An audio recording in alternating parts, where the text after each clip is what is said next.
Welcome to my YouTube channel. मेरे इस YouTube channel पर आप सभी लोगों का बहुत बहुत स्वागत है। वेरी वेरी गुड इवनिंग और सभी को एक साथ नमस्ते। आज हम स्टार्ट करेंगे हमारा नेक्स्ट पेपर, है ना। आज हम डिस्कस करने वाले हैं साइंस के क्वेश्चन। साइंस के क्वेश्चन आज के लेक्चर में हम डिस्कस करेंगे। पुराना लेक्चर आई होप आप सभी लोगों ने बहुत अच्छे से देख लिया होगा। देखने के साथ साथ क्या करना है, देखने के साथ साथ उस वीडियो के साथ आपको क्वेश्चनों का एनालिसिस करना है। क्वेश्चनों का एनालिसिस करना है। अगर आप साइंस विषय में नए हैं तो आपको एक बुक रखनी है और उस बुक के साथ आपको डिटेल से स्टडी करते चलना है कि किस क्वेश्चन को किस नियम के आधार पर पूछा गया है, कौन सा उसमें फॉर्मूला लग रहा है ना, इसके पीछे बेसिक कॉन्सेप्ट क्या है। तो क्वेश्चन आप पढ़ेंगे और उसके आसपास की जितनी भी चीज़ें हैं उनको आप लेते चलेंगे। अगर चीज़ें आपसे नहीं बनती तो आपको पुराने जो नियम हैं, जो विज्ञान के नियम हैं, वो आपको देखते चलना है, जिससे आपको सॉल्यूशन करने में आसानी हो जाए। तो आपको आज से ही मेहनत करना पड़ेगी। आप ये मत सोचिए कि हम 2 महीने बाद जब फॉर्म डल जाएगा, जब एग्जाम की डेट आ जाएगी तब पढ़ेंगे, एडमिट कार्ड आ जाएगा तब पढ़ेंगे। कभी पढ़ाई नहीं हो पाएगी, क्योंकि जितना हल्के में आप लेते हैं इतना हल्के में लिया नहीं जाता। मेरा कहने का मतलब ये है। तो आप उसको लेवल को समझें। आप देखें क्वेश्चन, आप क्वेश्चनों को देखें थोड़ा सा और गहराई से समझें कि आपको कितना समझ में आ रहा है ना। तो सारी चीज़ों को क्रम से देखें, है ना। मिस बिल्कुल मत करें, क्योंकि मैं एक क्वेश्चन के साथ साथ बहुत सारे क्वेश्चन आपको कवर कराने की कोशिश करता हूं। तो पहला क्वेश्चन आपका साइंस का रहा कि किस स्थिति में बीमार पड़ने की संभावना अधिक है ना। अब देखो, बीमारी आपने कितनी ही पढ़ ली हो, बीमारियों के वायरस पढ़ लिए हो, बैक्टीरिया पढ़ लिए हो, फंजाई पढ़ लिया हो, प्रोटोजोन्स पढ़ लिए हो, लेकिन यहाँ क्या पूछ लिया कि किस स्थिति में बीमार पड़ने की संभावना अधिक है। कथन 4 थे, 4 स्थितियाँ थी कि एक व्यक्ति जिसको मलेरिया हो गया है उसको दोबारा से मलेरिया हो जाए, एक व्यक्ति जिसको मलेरिया हुआ है फिर वह उपवास रखता है, एक व्यक्ति उसको फिर दोबारा चेचक हो जाए, एक व्यक्ति फिर वो उपवास रखे फिर उसको चेचक वाले व्यक्ति के पास बैठे। तो ऐसी स्थितियां दी थी जिसमें बिल्कुल भी समझ में नहीं आ रहा था कि क्या हो सकता है। ठीक है, तो सही आंसर क्या था इसका कि एक व्यक्ति है, उसको मलेरिया हुआ है, मलेरिया होने के बाद वो 4 दिन का उपवास रखता है। जब 4 दिन का उपवास रखेगा तो निश्चित तौर पर क्या होगा, मलेरिया से व्यक्ति जैसे ही ठीक होता है ना, ये मैं आपको बता रहा हूँ क्योंकि मलेरिया का मैं बहुत बड़ा भुक्तभोगी हूँ। मैं अपने जीवन में अगर किसी भी सबसे ज़्यादा बीमारी से ग्रसित हुआ हूँ तो मलेरिया से हुआ हूँ। और बायोलॉजी का मैं स्टूडेंट हूँ, तो मेरे ख्याल से मलेरिया से बेहतर, मलेरिया को सबसे ज़्यादा बेहतर मैं बहुत अच्छे तरीके से जानता हूँ, है ना। कई बार ऐसा होता था कि डॉक्टर मुझे डायरेक्ट टैबलेट लिखने की कोशिश करता था, लेकिन मैं अपनी स्थिति खुद समझ जाता था कि मुझे मलेरिया है। फिर मैं ब्लड टेस्ट की बात करता था तो डॉक्टर थोड़ा सा मुझसे समझ रहे हैं आप, विवाद हो जाता था। तो मैं मलेरिया का बहुत बड़ा भुक्तभोगी हूँ। तो मलेरिया में क्या होता है कि मलेरिया में व्यक्ति की जो आरबीसी हैं और जो ब्लड सिस्टम है वो पूरा डिस्ट्रॉय हो जाता है। सारे ब्लड की जितनी भी सेल्स हैं उनका खात्मा हो जाता है। और जैसे ही व्यक्ति मलेरिया से ठीक होता है तो उसके शरीर में बहुत ज़्यादा कमजोरी होती है। उसे फूड मटेरियल की, बहुत सारे सब्सटेंस, प्रोटीन की बहुत ज़्यादा ज़रूरत होती है। और ऐसी स्थिति में फिर वो 4 दिन का उपवास रखेगा तो उसका शरीर खात्मा हो जाएगा और मलेरिया का जो प्रोटोजोन्स है, प्लाज्मोडियम वाइवेक्स, वो फिर से रिटर्न आ सकता है। क्योंकि एक बात हमेशा याद रखना, मलेरिया कभी ख़त्म नहीं होता। मलेरिया कभी ख़त्म नहीं होता बीमारी से, बल्कि उसको क्लोरोक्विन से उसका प्रभाव कम किया जाता है।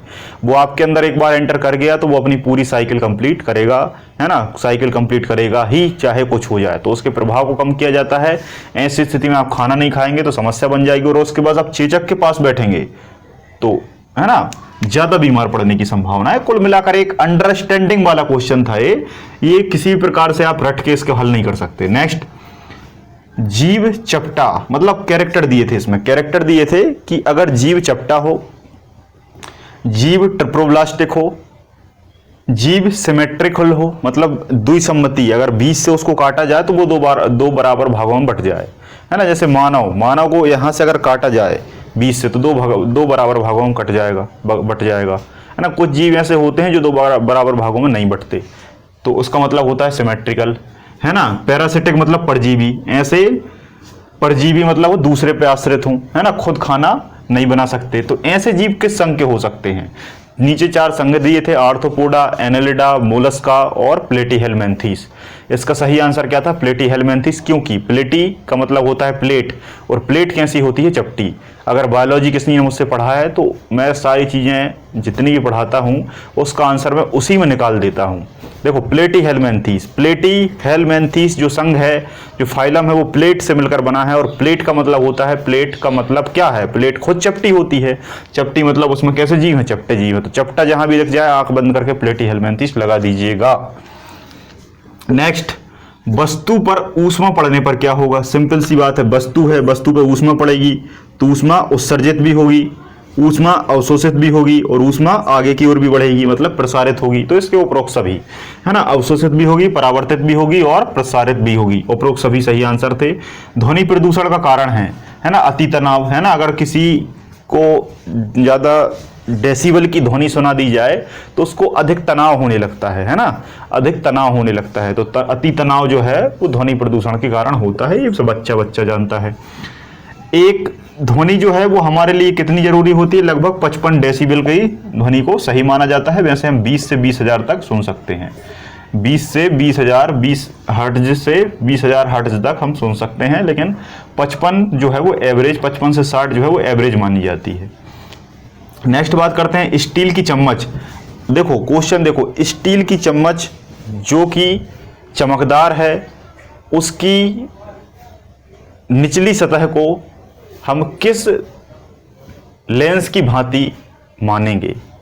4 ऑप्शन थे, उत्तल दर्पण, अवतल दर्पण, समतल दर्पण, उभयोत्तल दर्पण, है ना। तो जो निचली वाली सतह होती है चम्मच को, आपने देखा चम्मच इस तरीके से होती है, इस तरीके से, है ना। तो ये वाला भाग काम करता है अवतल दर्पण, और इस तरफ का अगर पूछेगा तो वो होगा उत्तल दर्पण, है ना। तो ये अंदर वाले भाग का पूछा था उसने, है ना, कि एक चम्मच की आंतरिक सतह किस दर्पण की भांति, किस दर्पण की भांति काम करती है? तो अवतल, है ना, अवतल। नेक्स्ट, कैल्शियम नाइट्रेट और पोटेशियम डाइक्रोमेट का फॉर्मूला पूछ लिया था यहाँ सीधा सा, है ना। इसको तो आप सीधा रट लेंगे, इसमें कोई दिक्कत नहीं है। कैल्शियम नाइट्रेट मतलब, कैल्शियम मतलब Ca होता है ना, सीधा सा आप लगा देंगे। कैल्शियम मतलब Ca होता है और नाइट्रेट मतलब NO3 होता है ना। जिस प्रकार से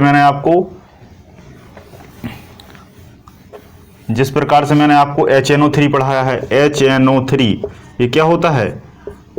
नाइट्रिक अम्ल होता है HNO3। तो H पहले वर्ग का है इसलिए इसमें एक HNO3 लगा है ना। कैल्शियम क्या है? दूसरे वर्ग का है, तो इसमें NO3 एक नहीं लग सकता। NO3 कितने लगेंगे? 2 लगेंगे, क्योंकि ये दूसरे वर्ग का तत्व है, इसकी वैलेंसी 2 है। 2 NO3 को साथ में जोड़ेगा, क्योंकि कैल्शियम के बाद जितने भी आगे, जैसे बेरिलियम है, मैग्नीशियम है, कैल्शियम है ना, स्ट्रॉन्शियम है, ये सब 2 से जोड़ेंगे, क्योंकि इनका जो ग्रुप है वो 2 है। हाइड्रोजन का ग्रुप 1 होता है, जैसे हाइड्रोजन है, लिथियम है, सोडियम है, पोटेशियम है, तो ये एक NO3 को जोड़ेंगे। NO3 का मतलब यहाँ कुछ भी हो सकता है। और तो ये हो जाएगा कैल्शियम नाइट्रेट। और क्या पूछा है? Potassium dichromate. तो पोटेशियम में पोटेशियम लिख दो पहले, K2Cr2O7, ये होगा पोटेशियम डाइक्रोमेट का। पोटेशियम डाइक्रोमेट मतलब इसमें क्रोमियम जुड़ जाएगा, क्रोमियम की संख्या 2 होगी, और O7 मतलब ऑक्सीजन 7। नेक्स्ट अगर क्वेश्चन की हम बात करें कि दो अमिश्रणीय पदार्थों का पृथक्करण, अमिश्रणीय का मतलब जो मिश्रण नहीं है, कुछ भी हो सकते हैं, मतलब मिश्रण नहीं है, उनका पृथक्करण हम किस आधार पर करेंगे? तो उसके घनत्व के आधार पर, है ना। उसका जो घनत्व होगा उसके आधार पर उसका पृथक्करण होगा, क्योंकि जितना ज्यादा उसका घनत्व होगा या कम घनत्व होगा, उसके आधार पर बहुत सारी रिएक्शन करा के, बहुत सारे मशीन में डालकर उसको फिल्टर किया जा सकता है। नेक्स्ट, वायरस को जीवित और अजीवित के बीच का सीमांत कहा जाता है। देखो मैंने कितनी बार आपसे कहा था कि जैसा आप पढ़ेंगे, जैसा आप रटेंगे, वैसा कभी नहीं आएगा। मैंने आपको कितनी बार बताया कि वायरस जीवित और अजीवित के बीच की कड़ी है, जीवित और अजीवित के बीच की चेन है, लेकिन यहां क्या दे दिया? सीमांत है। तो ये क्यों है? हमने केवल ये पढ़ा था कि है, यहां पूछ लिया कि क्यों है, यहां पूछ लिया कि क्यों है। इसलिए मैं आपसे कहता हूं कि साइंस में क्यों लगाना जरूरी है, लेकिन हर बात में क्यों लगाना जरूरी उतना भी उचित नहीं होता, है ना। नहीं तो फिर आप वही बात करने लगे कि भाई चंद्रशेखर आजाद जी का जन्म कहां हुआ था? तो झाबुआ में हुआ था। फिर एक बच्चा मुझसे कहता है कि सर झाबुआ में ही क्यों हुआ था? है, तो इसका कोई कारण नहीं है। अब भाई जहाँ माता पिता होंगे वहीं बच्चा होगा, अब इसमें क्यों क्या है। तो कुछ ज़्यादा गहराई में जाके आप क्यों लगाएंगे, तो वहाँ आप जाकर फंस जाएंगे, क्योंकि वहाँ प्रकृति जिम्मेदार होती है, ना कि हम। ठीक है। वायरस को जीवित अजीवित के बीच का सीमांत कहा जाता है, क्योंकि ये दूसरे पोषकों के अंदर जीवित रहता है ना। मैंने आपको कई बार बताया है कि इसके लिए होस्ट जरूरी है, पोषक जरूरी है। पोषक के अंदर रहेगा जीवित रहेगा, बाहर रहेगा अजीवित हो जाएगा, इसलिए इसे बीच का सीमांत कहा जाता है। नेक्स्ट क्वेश्चन मैथ्स का था, लेकिन पता नहीं इसमें क्यों दे दिया, शायद साउंड का है इसलिए इसे इसमें रख दिया। वैसे है ये मैथ्स का क्वेश्चन, ठीक है, लेकिन साउंड उसमें वैल्यू की जगह साउंड रख दिया, इसलिए इसे साइंस में इंक्लूड कर दिया। पूछा क्या है कि 8:30 बजे एक ऑडोमीटर को हम चालू करते हैं, जिससे हमें कुछ ध्वनि सुनाई देने लगती है। ध्वनि की जो कॉल मतलब लेंथ है वो हमें 5845 प्राप्त होती है। फिर 9 बजे हमें कितनी प्राप्त होने लगती है, 9 बजे होने लगती है 5890 प्राप्त होने लगती है। फिर उसने पूछा है 5800 होने लगती है, और इसकी जो स्पीड है उसने कितनी दी, 5 किलोमीटर पर मिनट, ये भी दी है उसने कि 5 किलोमीटर पर मिनट, 5 किलोमीटर पर मिनट। तो उसने ओवरऑल स्पीड पूछी है। तो यहां पर देखो, यहां पर डिफरेंस कितना है, 30 मिनट का है, 30 मिनट का डिफरेंस है, और यहां पर डिफरेंस कितना है, 45 का डिफरेंस है। यहां पर डिफरेंस कितना है, 45 का है, क्योंकि 45 दूनी 90 होता है, तो 45 का डिफरेंस है। 30 का 45 में डिवाइड कर दोगे, क्या आ जाएगा,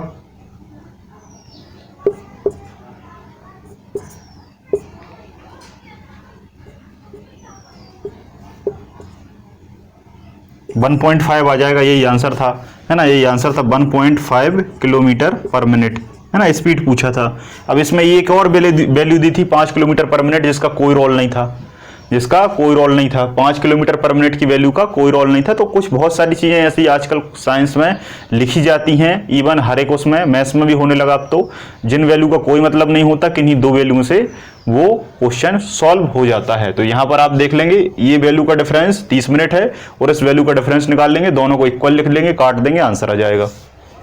नेक्स्ट पूछा था पुनर्जनन। पुनर्जनन का मतलब होता है रीजनरेशन।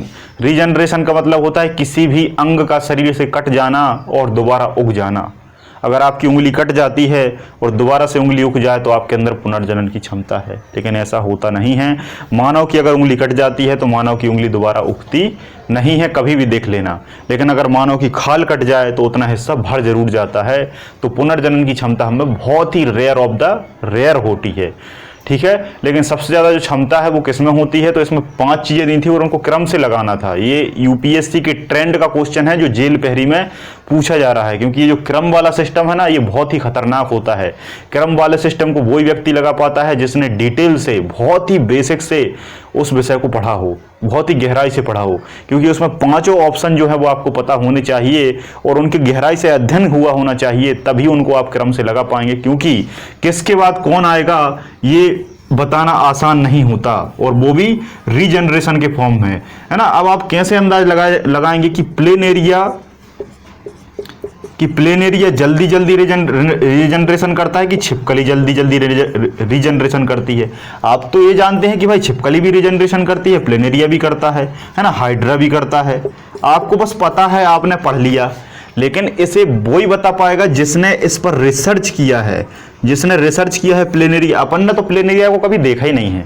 आपने कहा मैंने नहीं देखा, छिपकली को दूर से देखा है, कभी पास जाकर देखा, जब वो पूंछ तोड़ती है तो वो पूंछ कैसे उग गई, या कभी उस पर हमने प्रैक्टिकल किया है, नहीं किया। हाइड्रा को कभी देखा, मैंने नहीं देखा, मैंने एमएससी कर लिया है, मैंने आज तक हाइड्रा और प्लेन एरिया को नहीं देखा, कभी लेबों में इनको उपस्थित नहीं पाया मैंने, है ना। तो कुल मिलाकर हमने ये पढ़ा है। तो ये रिसर्च लेवल का क्वेश्चन है जो यूपीएससी का फॉर्म है। तो सबसे पहले इसमें क्या आएगा, प्लेन एरिया में सबसे ज्यादा पुनर्जनन की क्षमता होती है। पुनर्जनन को पुनरोद्भवन भी कहा जाता है ना। फिर दूसरे पे आएगा आपका केंचुआ, दूसरे नंबर पर केंचुआ आएगा, क्योंकि अर्थवॉर्म जो होता है इसे किसान का मित्र कहा जाता है ना। इसको अगर बीच में से काट दिया जाए तो दोबारा जीवित हो जाता है। दूसरे नंबर पर क्या आएगा, केंचुआ आएगा। तीसरे नंबर पर आपका छिपकली आएगा, चौथे नंबर पर आपका गरुड़ आएगा, है ना। गरुड़ एक पक्षी होता है, चौथे नंबर पक्षियों में ज्यादा होती है क्षमता, चौथे नंबर पर यह आएगा, और 5वें नंबर पर मनुष्य आएगा, है ना, क्योंकि इसमें हाइड्रा ऑप्शन में नहीं था, ठीक है। नेक्स्ट हम बात करते हैं कि कॉपर सल्फेट के विलयन में एक लोहे की कील डालने पर क्या होगा। एक लोहे की कील डालने पर क्या होगा। अब ये तो प्रैक्टिकल वाला, जिसने लोहे की कील डाला है, जिसने उसको देखा है कि लोहे से कॉपर सल्फेट पर क्या प्रभाव होता है, इसे वो ही बता सकता है। तो इसका आंसर क्या था कि जैसे ही आप डालेंगे तो जो विलयन है वो नीले से हरा हो जाएगा और उस पर एक अवक्षेप बनने लगेगा। क्या बनने लगेगा? अवक्षेप बनने लगेगा। तो तीनों कथन सही थे। नेक्स्ट क्वेश्चन है कि विकास को तेजी से आगे बढ़ा, क्या है ये क्वेश्चन?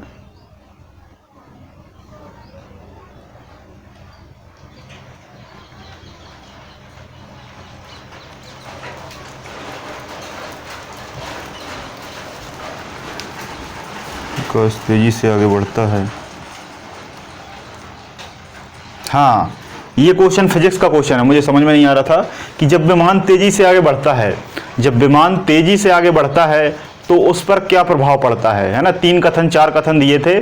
सीधी सी बात, जब विमान आगे बढ़ेगा तो जो उसकी पंखी है, पंखी के ऊपर का जो दबाव है वो कम हो जाएगा और पंखी के नीचे का दबाव क्यों है, जो नीचे का दबाव वो ज़्यादा हो जाएगा। ये क्यों होता है, ये मैंने आपको बर्नौली प्रमेय पढ़ाया है, उसमें मैंने डिटेल से बताया है। तो ऊपर का दबाव कम हो जाता है, नीचे का दबाव ज़्यादा होता है, तो नीचे का दबाव ज़्यादा है तो विमान ऊपर की ओर उठ जाता है। ठीक है। नेक्स्ट क्वेश्चन है हमारा, इलेक्ट्रिक कूलर को जब चालू करेंगे तो क्या होगा। इलेक्ट्रिक कूलर आपने देखा है, मोटर होता है, मोटर में क्या होता है, तांबे का तार होता है। तांबे के तार में जब विद्युत धारा जाती है तो ऑस्ट्रेट के अनुसार तांबे के तार के चारों ओर चुंबकीय क्षेत्र उत्पन्न हो जाता है। आप ये बात जानते हैं, चुंबकीय क्षेत्र का मात्रक वेबर होता है और चुंबकीय क्षेत्र की तीव्रता का मात्रक टेस्ला होता है। ठीक है। चुंबक मुख्य तौर पर निकिल और कोबाल्ट की बनी होती है, निकिल कोबाल्ट आयरन की बनी होती है। भारतीय मूल की नस्ल कौन सी हैं? 4 नस्लें दी थी, उसमें से बोस इंडिकस जो गाय है वो भारत की है। बोस इंडिकस, इंडिकस जुड़ा है मतलब इंडिया जुड़ा है। और रेड सिंधी, सिंधी मतलब सिंधी, सिंध प्रांत, तो सिंध प्रांत भी भारत का है, तो ये भी भारत की है। नेक्स्ट क्वेश्चन था पितरस। पितरस जो है, जो पितरस है वो पित्याशय से बनता है और पित्याशय नामक थैला किस अंग के पास स्थित होता है। तो ये मैंने आपको पाचन तंत्र में बहुत डिटेल से समझाया है। बायोलॉजी की प्लेलिस्ट में जाकर आप पाचन तंत्र का पूरा वीडियो देख लेंगे, आपका कोई भी क्वेश्चन बाकी नहीं रहेगा, क्योंकि पित्याशय जो है, गॉल ब्लैडर जो है, वो आपके लीवर या यकृत के पास निश्चित होता है, स्थित होता है, और वहीं से ये सारा पित्तरस हमारे पाचन तंत्र में भेजता है। नेक्स्ट क्वेश्चन था कि दूध से हम बहुत सारी क्रीम बनाते हैं, दूध से क्रीम बनाने का काम होता है, आइसक्रीम बनाने का काम होता है। तो आइसक्रीम बनाने में कौन सी तकनीक उपयोग की जाती है? तो अपकेंद्रीकरण। कौन सी? अपकेंद्रीकरण, जिसे हम सेंट्रीफ्यूगेशन कहते हैं, है ना। अपकेंद्रीकरण क्या है, अब मैं ये डिटेल में बाद में बताऊंगा। हमेशा आकर्षण होने वाला बल कौन सा है? बल बहुत सारे प्रकार के होते हैं, लेकिन जो गुरुत्वाकर्षण बल है वो हमेशा एक दूसरे की ओर आकर्षित होता है। अभी भी मैं खड़ा हूं तो गुरुत्वाकर्षण बल के कारण खड़ा हूं, मोबाइल खड़ा है तो गुरुत्वाकर्षण बल के कारण खड़ा है, ये बोर्ड स्टेबल है तो गुरुत्वाकर्षण बल के कारण स्टेबल है, क्योंकि ये हमेशा लगता है। चुंबक का लगेगा नहीं लगेगा, स्थित बल लगेगा नहीं लगेगा, गतिज बल लगेगा नहीं लगेगा, है ना, नाभिकीय बल लगेगा नहीं लगेगा, नाभिक विस्फोट हो जाएगा तो नहीं लगेगा, है ना। विद्युत बल है, जब तक विद्युत है तब तक विद्युत बल है, ठीक है। विद्युत नहीं है, विद्युत बल नहीं है, तो ये डिपेंड करता है, लेकिन गुरुत्वाकर्षण बल हमेशा प्रभावी बना रहता है। और अंतिम हमारा क्वेश्चन है कि स्थायी ऊतकों को पहचानिए। स्थायी ऊतकों को पहचानिए। 4 ऑब्जेक्टिव थे और 4 ऑब्जेक्टिव में से 3 ऑब्जेक्टिव में एक अस्थायी ऊतक था, बाकी सब में स्थायी ऊतक थे। तो स्थायी ऊतक के मैं आपको ऑप्शन बता देता हूं। एक होता है कॉम्प्लेक्स, कॉम्प्लेक्स का नाम है जटिल ऊतक, और जटिल ऊतक जो है इसको हम हिंदी में मनोग्रंथि ऊतक भी कहते हैं। तो जटिल ऊतक मतलब कॉम्प्लेक्स ऊतक है, इसलिए स्थायी है। दूसरा होता है पेरेन्काइमा और स्क्लेरेन्काइमा। अगर बायोलॉजी में बॉटनी आपने पढ़ा है तो पेरेन्काइमा, स्क्लेरेन्काइमा और कोलेन्काइमा। तो यहाँ पर 2 दिए थे, पेरेन्काइमा, स्क्लेरेन्काइमा, जैसे हम मृद ऊतक और दृढ़ ऊतक कहते हैं, जो कि पौधों की शारीरिक वृद्धि करने में सहायक होते हैं, क्योंकि ये एक प्रकार की कोशिकाएं हैं। और अंतिम था आपका फ्लोएम। फ्लोएम भी कैसा है? कॉम्प्लेक्स ऊतक है, जो कि स्थायी का उदाहरण है, जिसे हम हिंदी में पोषवाय कहते हैं।